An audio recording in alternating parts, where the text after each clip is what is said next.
Nice to be back at ICRISAT, and my apologies really, because I'm going to give a presentation, and as Peter has already mentioned, obviously you've got a number of other presentations going on, and I wasn't sure whether there'd be an audience, and if there was, how many people would be in it. So I'm going to keep this very general, so for those who are interested in the science behind this, there will be more opportunities later, I'm sure, for discussion and comment and feedback. But I wanted to tell you about a project which is on the screen, I think, coming up shortly, the Crops for the Future Research Centre, which I've been very much involved in setting up and developing since I went to Nottingham, Malaysia, almost 4 years ago, actually, September 2008. I went there as Vice Provost for research, and at the same time, Malaysia was, or the University of Nottingham actually, along with Biodiversity International, was selected to host an international centre, which I think is a bit of an extravagant title for it, but an entity, let's call it, called Crops for the Future. So I'm going to describe a particular element of that, and Peter was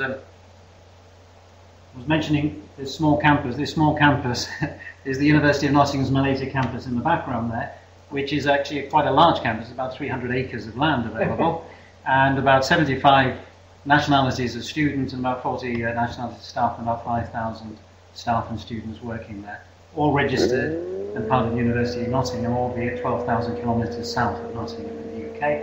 But what I'm going to talk about is this entity here, which is the Crops for the Future Research Centre, and this is still in the artist's eye, because this picture doesn't actually exist, but it will be developed and built in the next 12 to 18 months, I'm sure, by the architects and planners and contractors that we've appointed to build this centre. The important point that I think I want to make, and I'll refer back to, is this piece of land here is legally separate from the University of Nottingham. The University of Nottingham is a guarantor but not an owner. So this bit that I'm going to describe is actually a private company, and I'd be interested in how that model might relate to other areas of science where a company might actually be involved in doing research, contracted to work with universities such as Nottingham, which provide additional facilities but don't own the company. We're going to have a problem with the background to this. So, sorry, it was white 20 minutes ago, but it's now black. Never mind. I'm just going to give you, because of course there's all stuff everybody here in this room knows anyway, but forgive me that the slide has changed colour. But it's only to give you a very brief context to what I'm going to describe, and it's information that, of course, everyone here is familiar with, but it gives me a basis on which I can actually describe the research centre. What it would show are the numbers that are here. There's something between 350 and 500,000 species in the plant kingdom, 7,000 of which at some point we have cultivated or used or consumed as crops, what we might call plants for food or non-food uses. Of those, 20 crops dominate, major crops of the world, and as few as 3 crops, wheat, rice and maize, actually produce about 60% of the world's diet in terms of calorific intake. So more than half the world's food comes from 3 species, and 90% of the world's food comes from fewer than 100 species. Now there are very good reasons for that, and we might turn around and say, well, of course all those other plants which we've looked at have no inherent value, because if they were any good we'd have discovered them by now. I think that's very short-sighted and circular argument. We've actually not invested the type of research we've spent correctly, and of course in most cases on these big crops. We've never really invested in these small crops, so we've never really taken them as seriously as we might. And one question might be, in the climates of the future, maybe we should consider these plants now as potential plants which we've really assigned to history or germplasm collections in the past.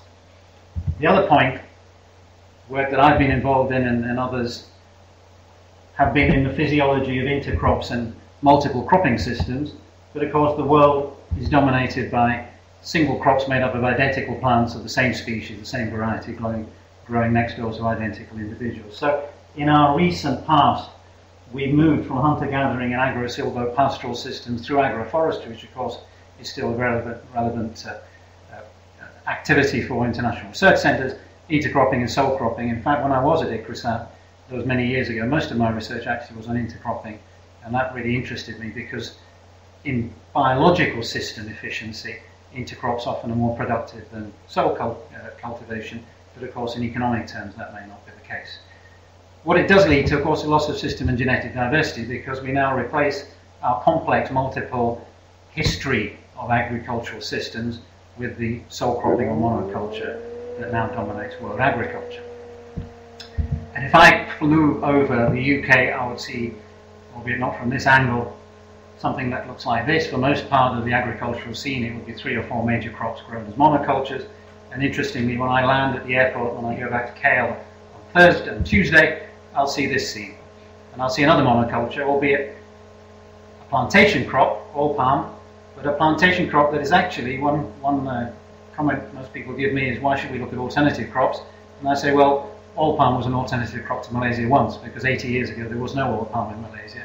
It's now the dominant 4.9 million hectares of land in Malaysia is occupied by monoculture of what was once a crop for the future, because 80 years ago it wasn't a major crop outside parts of West Africa. So, third stage, which I think is perhaps the most important, the one I know least about, is knowledge systems. And currently on the planet there are about 6,000 spoken languages. But interestingly, and I'm speaking number 3 now, 3 languages dominate, 7 languages are spoken by more than half the planet. So in terms of knowledge systems, we need to recognize that this one language, the very famous paper given by an ethno-linguist called Tobe Skuknab, and her title is English: the killer language. And I think what she means is knowledge systems. What she's saying is the knowledge in English is, of course, the knowledge of science now, and increasingly that knowledge displaces, not mentioning the other written languages, which increasingly are displaced in terms of publications and scientific correspondence, but the unwritten languages, the vernacular languages that are in people's heads, disappear faster than the genetic resources those people actually cultivate. So the idea that knowledge should actually be reposited in just one language is an extremely risky strategy for us, because the knowledge systems that exist in people's heads and elsewhere in the world, for instance in this lady's head here, her knowledge will die with her because her children have moved almost certainly from Sarawak, where she's from, and they will have changed the language they speak, and of course the knowledge that she will have passed on to them generationally can only be lost once, because once she stops speaking that language and her children certainly don't speak it, the knowledge in that language is lost forever. So I think we have a much more risky strategy in consolidating all scientific knowledge in one language, albeit the communication convenience of that language is great, but the knowledge systems are then lost or corrupted when they're translated from the knowledge of people's heads to the language that I'm now speaking to you. So just to contextualize everything, we now consider science as communicated in a single language, variations of English. Our scientific discourse is heavily dominated by fundamental sciences, I would say disproportionately in terms of the biotechnology and techniques that we have here, at the risk that these other disciplines that we still consider as scientific, we might consider as physiology and agronomy, cropping systems, maybe marketing, product development, etc., are very rarely linked up in this sort of research value chain. We think of our subjects as silos, disciplines that we're comfortable in, but we rarely communicate beyond. 3 species and 1 system. So just as a context, we've reduced our reductionism of the last generation, and it's not been very long since we had many languages, subjects that weren't in scientific silos, many species and many agricultural systems. So the speed at which this has happened has actually been very dramatic, and I don't think we've quite taken stock of how quickly our agricultural sciences have actually been transformed in the last 30 to 60 years. So how does that take us to the context of crops of the future? We've never had so few species for so many people, and of course you're all familiar with the statistic that was announced in November last year when the United Nations announced the 7th billionth person on the planet. I don't know quite how accurate that is, but if we give it plus or minus 5%, that's a lot of people. Their prediction is by 2050 there will be 9 billion people on the planet. So we've got 7 species currently feeding more than half the population of the planet, and that's a question to ask: what happens in the agriculture and food systems of the 2050s and beyond? can we actually rely on these wonderful major crops and the 7 species that now feed us? Will they be the 7 species that will feed the 9 billion plus people in the next 50 years?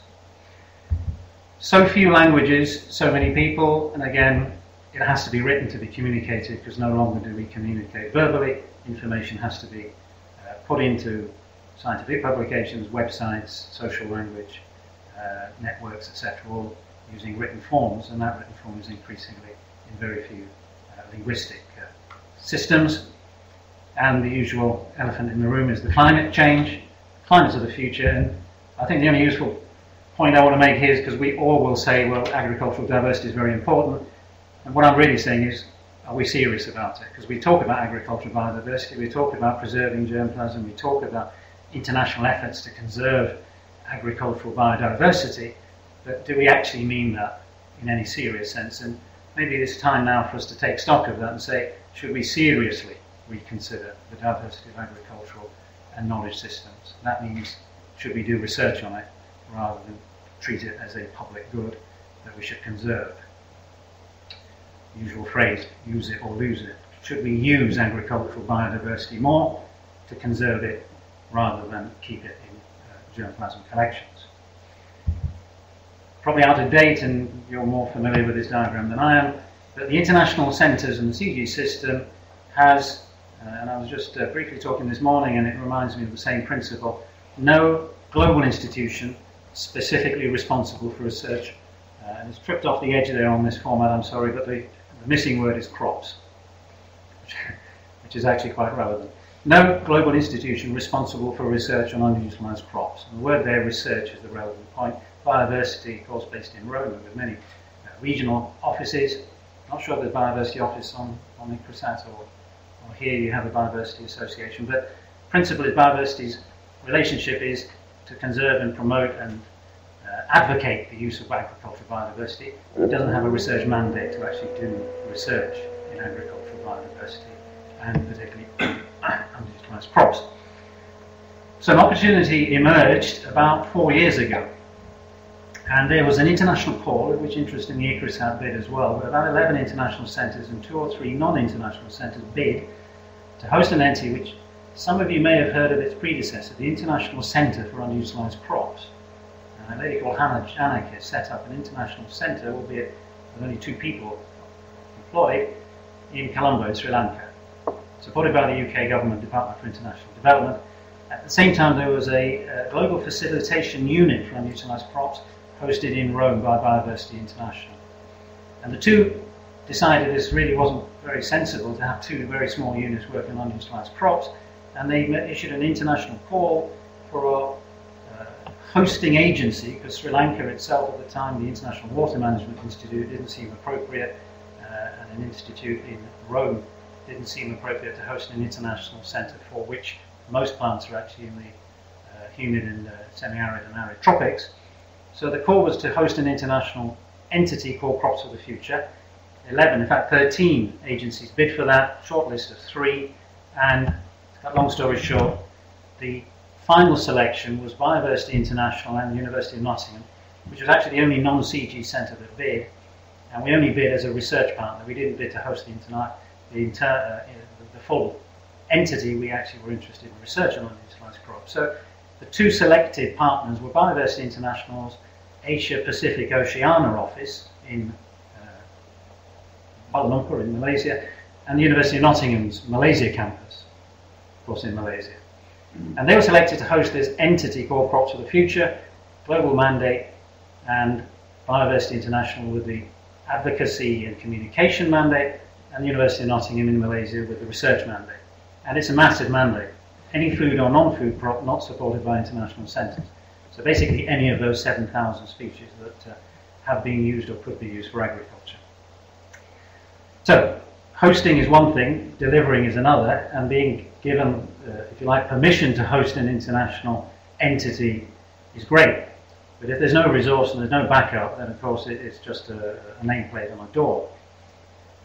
Why Malaysia? A number of reasons, the last of which is the most important, I suspect.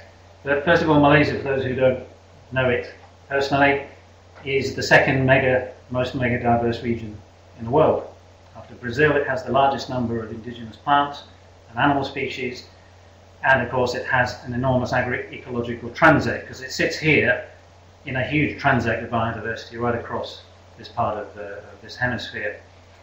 It is a country that is relatively stable. It has very good infrastructure and national research capacity. So, given some of our discussions about where to host international and national centres, Malaysia is as good as any in terms of stability and long-term prospects.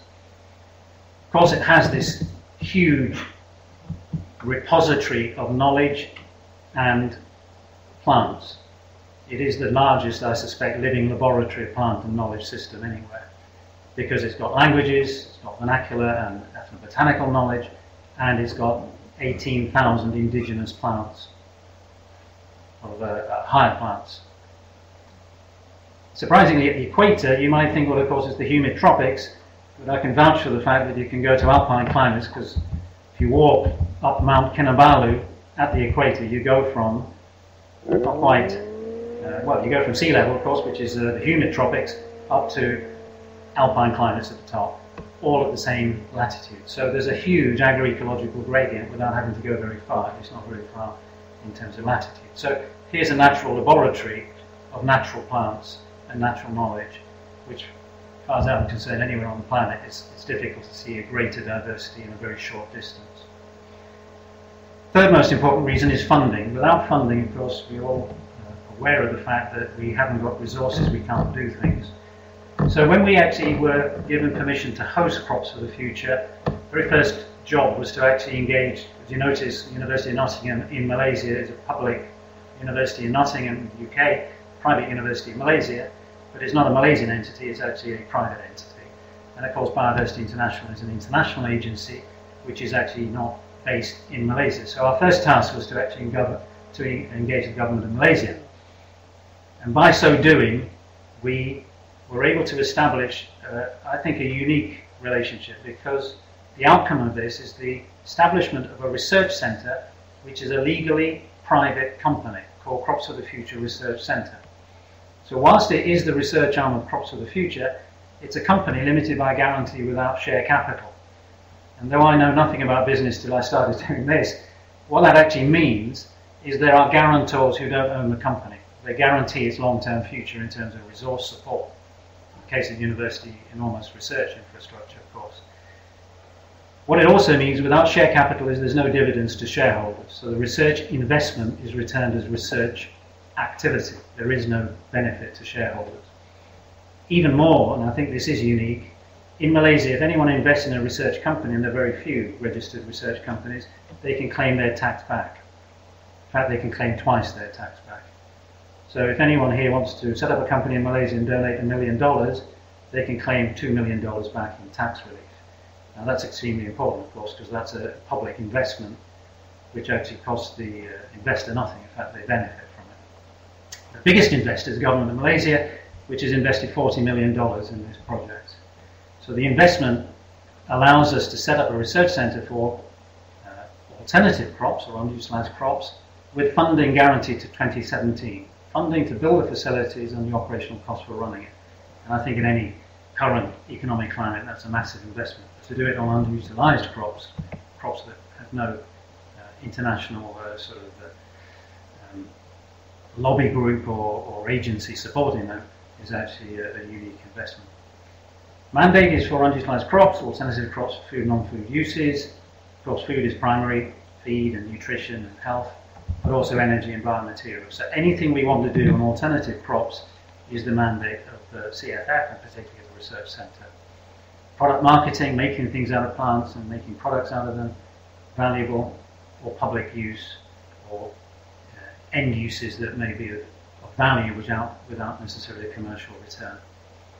And capacity building. Building research strength on underutilised crops that previously would never have had research investment, but techniques, particularly on major crops, that could be applied to minor crops in a coherent and structured way rather than the random way that's currently being done, allows us to build enormous capacity without reinventing the wheel on every single underutilised crop. Experience of major crops can be applied to minor crops if we know what we're looking for. Major developments I'll take you through briefly, but 2011, June 27th, Prime Minister Dato Sri Najib Tun Razak, Prime Minister of Malaysia, launched Crops of the Future Research Centre, a major conference. I think there were some ICRASAT colleagues there actually. About 400 delegates came from all over the world to our first international conference held in Kuala Lumpur, where the centre was actually launched. We then entered a period of about 6 months of dialogue, which was actually supported by the Asian Development Bank very generously, where we had stakeholder dialogue, webinars, international meetings in Manila and Kuala Lumpur to discuss the strategy for Crops of the Future Research Centre. The company was actually established in August last year. Chairman was appointed and I was appointed as CEO on the 1st of August. We launched our research strategy. I brought a very few copies of it, and the rest will be available soft copies will be available on our website, but Peter may select some lucky recipients of our brochure, our hard copy at the end of the seminar. If you're interested, we can send you further copies. Facilities are now being planned, and I'll describe those briefly, and I want to tell you a little bit about our research programs that we've just developed, and particularly the scholarship program, which I'm going to describe to you, the CFFRC 250 plus scholarships, which hopefully at the end of the seminar will be self-evident what that title actually means. Strategy, lots of species, lots of plants, lots of systems, plus biotechnology through to end use is a very large remit, if you like, and our strategy is based on 3 themes: knowledge systems, particularly using digital technologies and non-conventional sources of knowledge across the value chain on indigenous plants, underutilized plants. Nutrition, of course we're all interested in food security, global food security, but actually the role of underutilized plants is very significant in terms of their value, in terms of the nutrition they can provide or enhance, in terms of the food basket, consumption patterns of people who increasingly consume fewer and fewer plants, and most of those increasingly processed into different products. And of course we have to make some of these plants into commercially valuable products, and therefore moving plants up the value chain is a perfectly valid and desirable outcome of research on underutilized crops.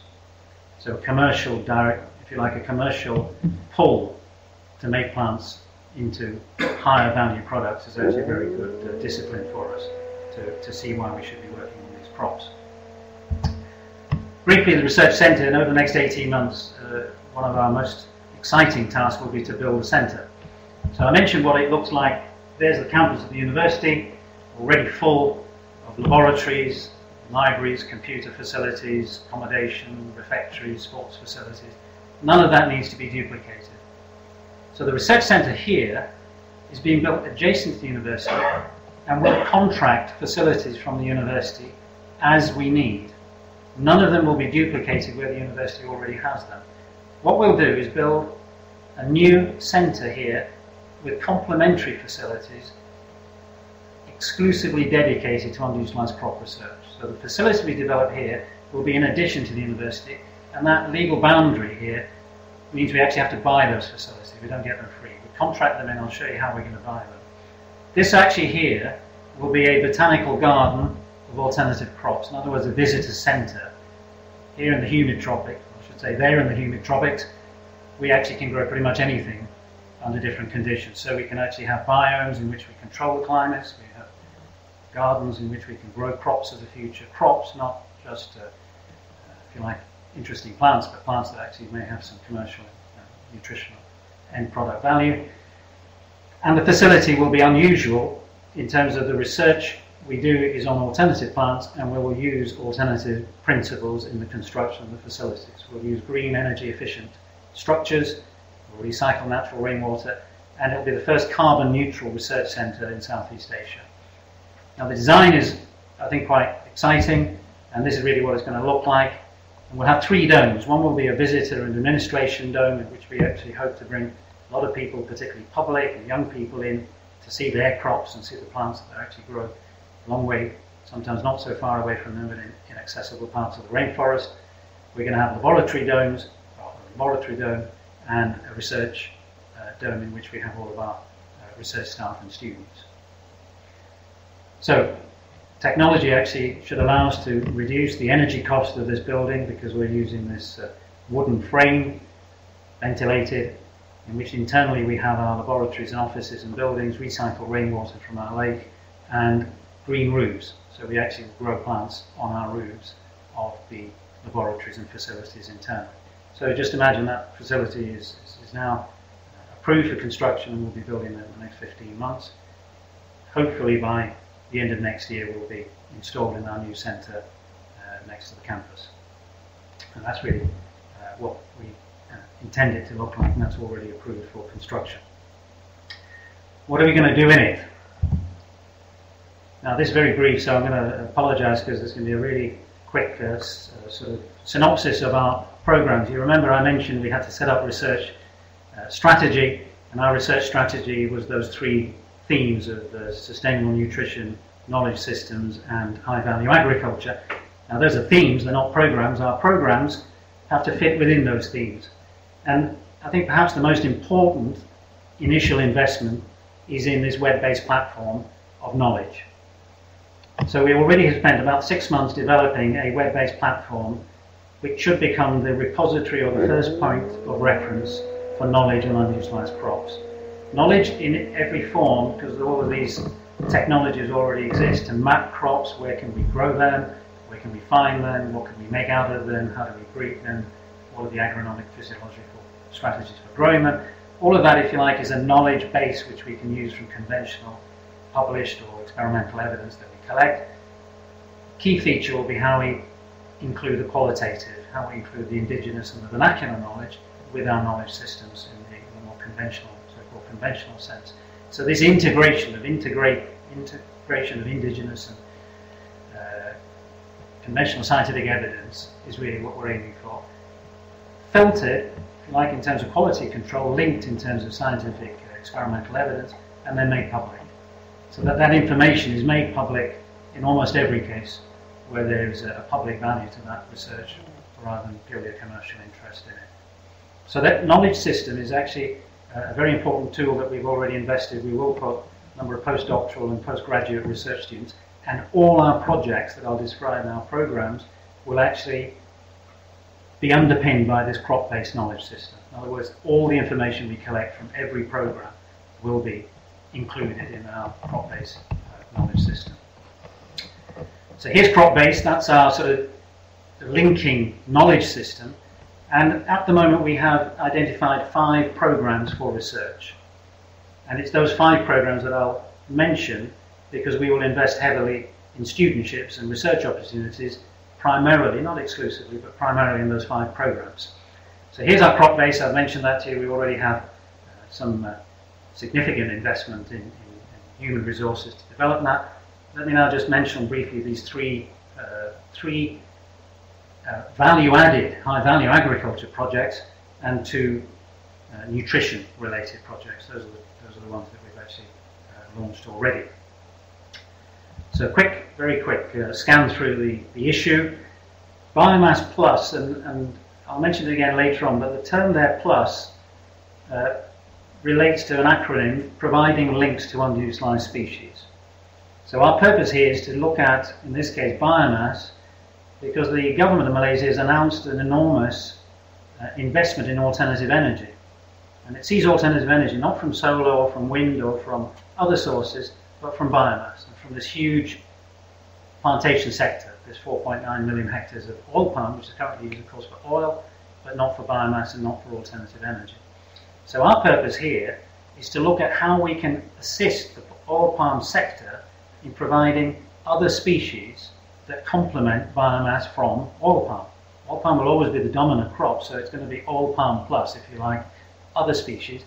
And our research centre then can actually act as a one-stop shop to identify which species will work either on land that's not suited to oil palm, or better still, underutilised in oil palm itself. We've got this huge repository of land currently occupied by oil palm. Is there space in it or before it or after it that we can actually grow other vegetation, both for the ecosystem services they provide, particularly for the commercial opportunities they give. Novel sources not currently used for biomass, novel biomass species that can be introduced from outside to Malaysia. So a generic program, an international program. So very close to home for me scientifically. Whenever I look at an oil palm plantation, I say, what about all this here? because that's of no interest to the oil palm sector, but it is interesting to us as ecologists and physiologists because plants are growing there. So the idea that this monoculture kills everything else is simply not true. There is space, and that is unused.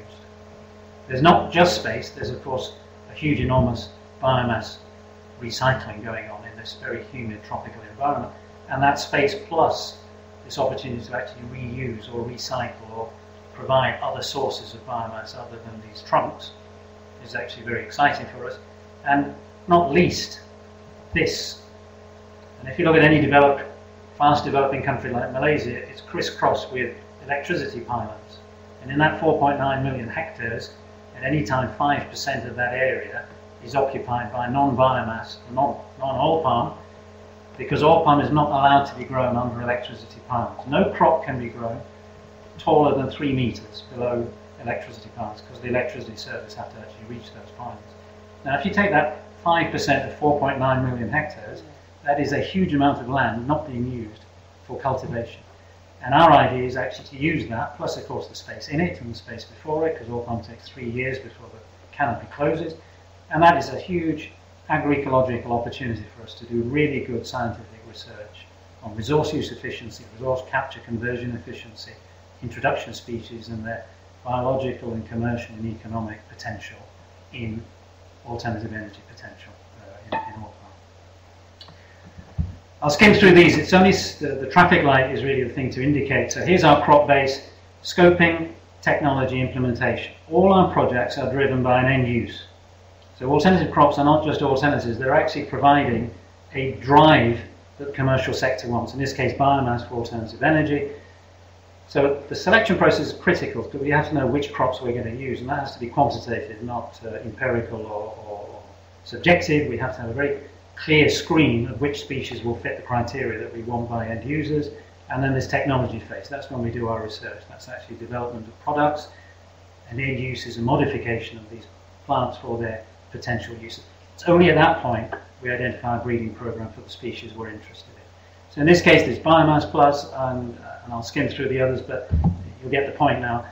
We have a 3-phase research program: selection and identification of species, technology phase to development products from an end users identified at the outset who actually want to take up these products to end use and to commercial value, at which point we define the breeding program. Fish Plus, I think, is one of our most exciting programs because, interestingly, the fastest growing source of protein on the planet is aquaculture, not animals or not terrestrial animals. And if we actually look at aquaculture, we're going to feed the number of people we have to feed from farmed fish, from farmed sources of marine life. We simply aren't going to be able to produce enough fish feed, and that fish feed is increasingly coming from declining resources like fish oil and fish meal, and of course major plants like maize and soya that are used actually in fish feed manufacturing. Can we actually find commercially viable alternatives from plants that don't grow as food crops, don't grow on land that's best suited to major crops, and actually provide the nutritional value, starch and protein, and particularly oil value, that we could actually include in fish feed. So this is a really exciting opportunity, and we're actually doing this with another international centre, which is part of the CG, World Fish, based in Penang, which is in Malaysia. And that World Fish Centre and us, Crops of the Future Research Centre, are working on this double benefit, if you like, of could we replace imported fish feed from major crops, and can we produce nutritionally better fish feed from alternative plants? Because it is probiotic, particularly if it's nutritionally valuable, the fish will be healthier. They won't need to be fed with antibiotics to keep them alive because the death rate in farmed fish is huge because of disease. Smaller economic and carbon footprint, and nutritional value to the people who eat the fish because the fish will be healthy and so will the people. So there's a real enormous benefit if we can actually make alternative plant-based aquaculture feed. Starch Plus, same principle. Malaysia, I'm using Malaysia as an example because that's where we're based. It doesn't have to be Malaysia. These are all generic issues. Fish feed is global, biomass is global, and so too is starch. And developing economies like Malaysia import huge amounts of starch, primarily from cassava, for modification to make into packaging and products and materials that aren't actually for food use or related to food, like thickeners and gelling agents, etc. Can we grow alternative starch crops that complement or replace the importation of cassava on land currently not used by major crops. So again, identifying alternative starch crops, not out of just interest, but ones that actually provide economic return, benefits either by replacing, complementing, or adding to the source of starch coming from the major crops. And as economies develop, starch for modification is a huge potential and a huge demand. Modification, not just replacement of starch, but do we get novel products from these alternative starch sources? By modification, do we end up with end uses previously we didn't identify, because the modification process led to new structures and constructs that we previously hadn't got from the preferred starches from the major crops. And Food Plus, I think you're getting the theme now, but it's basically diversification of the diet. You always talk about the narrow diet that we depend on, fewer and fewer plants, more and more processed food, and we have a huge potential from alternative plants for food, and later on for feed, but food in terms of dietary diversification, fruit and vegetables, nutritious foods, value-added products from alternative plants to actually enhance the food basket and diversify the consumption patterns, increasingly of sedentary populations in cities that depend on processed foods coming from supermarket chains in which there's very little range in terms of dietary diversification. Finally, to get around to my favourite crop, so here's Bambara groundnut, which I've spent many years working on. This is an interesting project for us because most of our research actually was done in Africa or in India, and many years ago started work on this crop where it's a centre of diversity there, you can see in West Africa. But by producing a mapping tool, which is actually the model that we're using now for our global mapping tool for CropBase, we identified potential areas it could grow in Latin America, and of course in subcontinental India, which is where we did a number of years of research. But interestingly, where I now am in Southeast Asia, and in Southeast Asia, coming from here, the crop was taken to Indonesia, Malaysia and Thailand about 600 years ago. And it changed its name, but it didn't change its genetics. So we've got a crop called kacang bogo or kacang kapri in Southeast Asia, but it's none other than Bambara groundnut, grown as it has been for many thousands of years in Western, Eastern Sub-Saharan Africa. So we now have an opportunity to produce the first international breeding program for a crop that grows in this part of the world and has had its germplasm totally disconnected from the germplasm in West Africa for many hundreds of years. And the biggest disconnect, coming back to my original theme about knowledge systems, the biggest disconnect is between the knowledge system in this lady's head and the knowledge system in this farmer's head, because they've never communicated. There's never been any exchange of knowledge between the farmer in Botswana and the farmer in Indonesia growing the same species. And it was interesting for us when we went to Java to meet these farmers, that they were growing. They hosted us to a lunch, and every single plant there, except for maize, was an indigenous local plant. And that knowledge system that they had, we virtually had no published literature on most of these plants. But the interesting common link for us was this crop here was the same plant as this lady was growing in Botswana.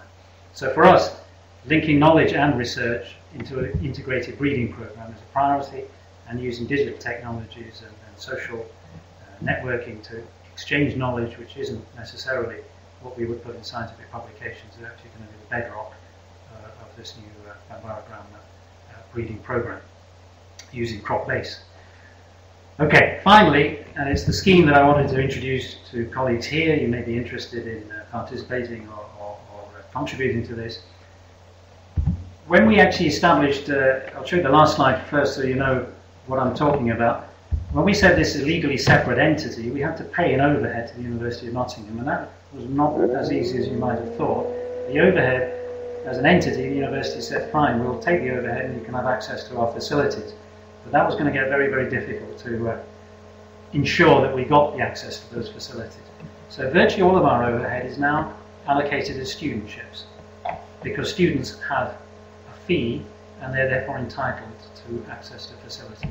So this scholarship program, 250 plus, I'm confident in saying is the largest postgraduate program ever on underutilized crops. 250 years of postgraduate studentships.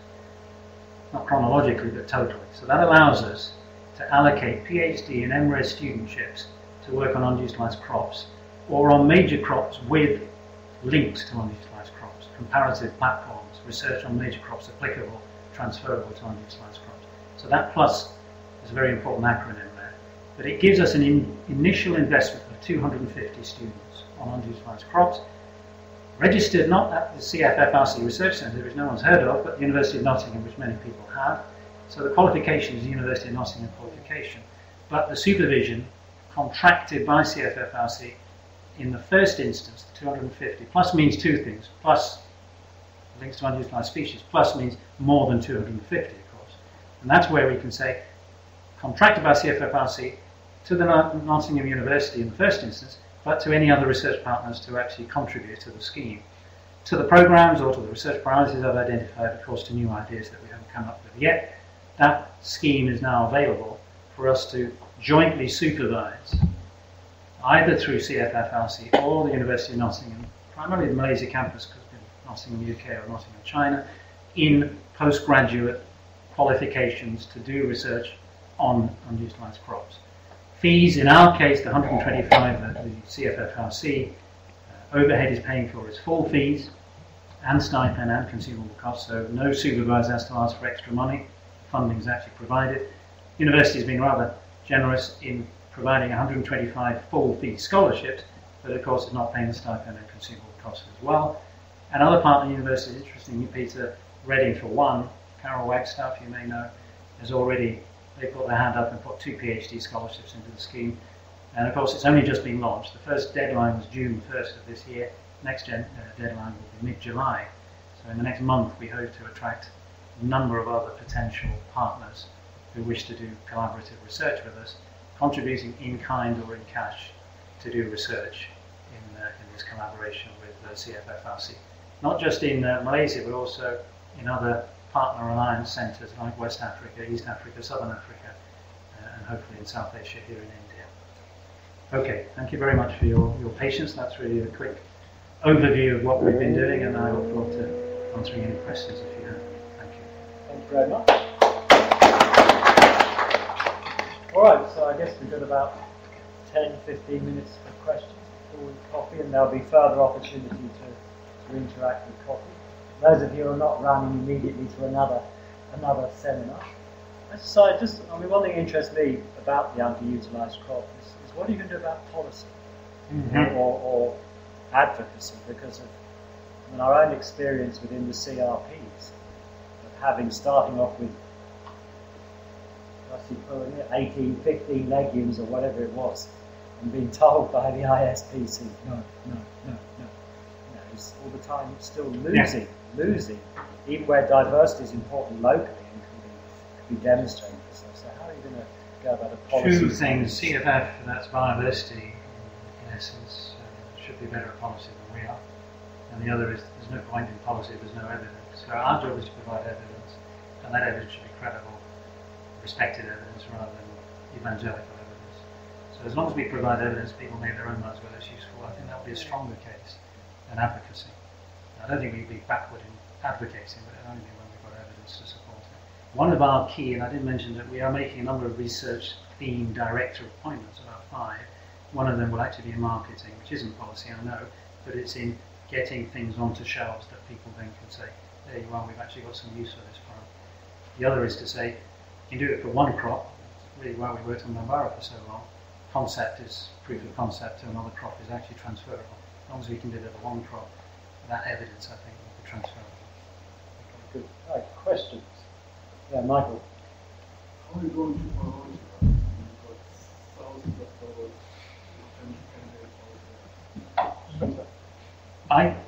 I've changed my mind completely, because when we started we said we would do exactly that. We prioritise which species are the next crops of the future, which are the priority crops that should become major crops.